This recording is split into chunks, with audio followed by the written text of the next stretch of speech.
Hey guys, Dennis here. Today we're going to work on the Ford 2000 tractor. As you can see here, I have a oil light. I don't know whether you can see that. That is the oil light. The generator light over here, the generator malfunction light, or the dummy light as I call it, does not work. Has never worked since I've had this tractor. And I've had some issues with the tractor not charging. Especially after I replaced the battery, and come to find out it had to do with the voltage regulator not being polarized, I believe is the correct term.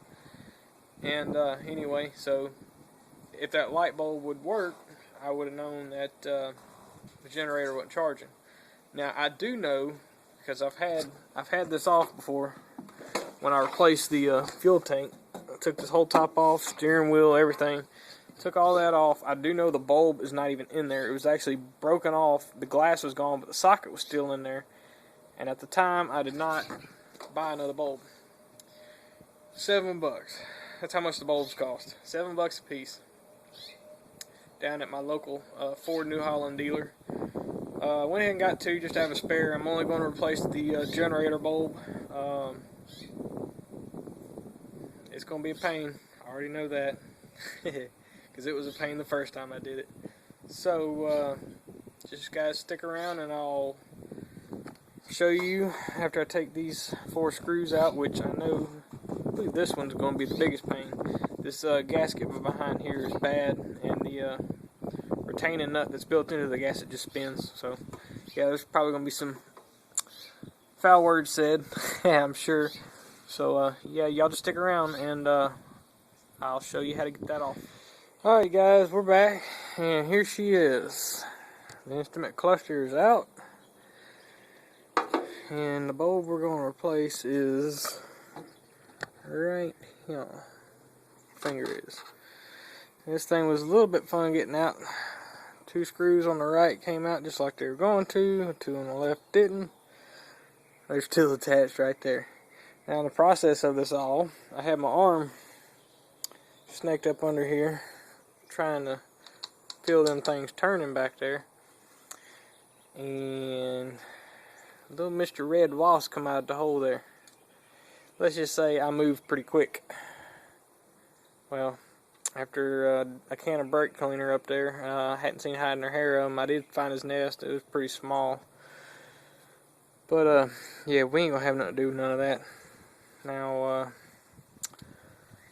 gotta get the bulb left at my car, and then I'm gonna take it off, and I'm gonna leave this cluster loose, and I'm gonna turn the key on.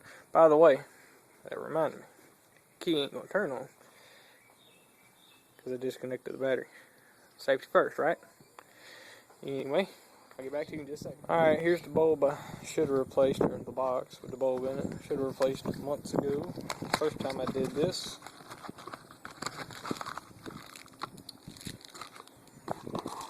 Fits in this socket here that I just unplugged. See if I can get in there and still record at the same time. That's going to be a little bit of a challenge.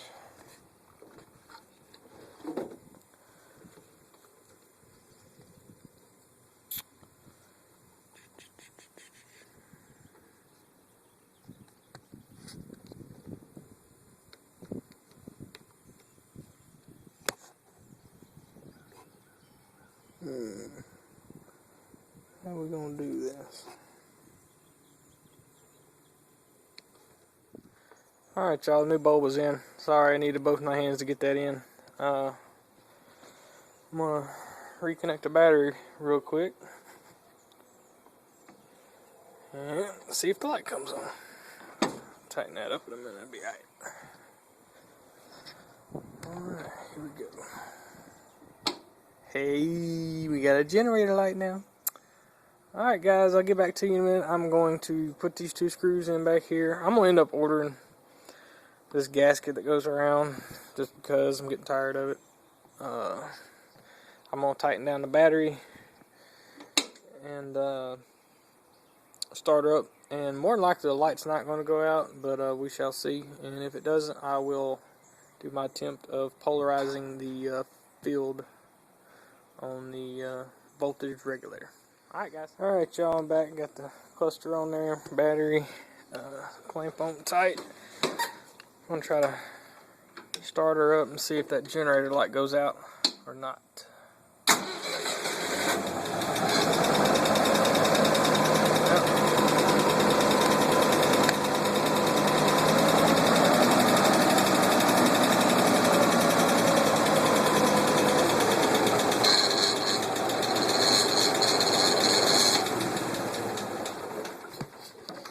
As you can see, it stayed on there, which means we're going to have to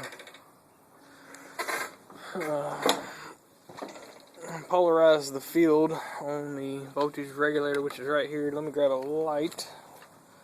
Left laying over here. Now, let's see. I don't know whether you guys can see this. This is the field right there, which is the 4th over from the left there. And what you're supposed to do is touch the hot 12 volt to the field there, and it's going to polarize the generator. So I'll do that here in just a second and get back to you.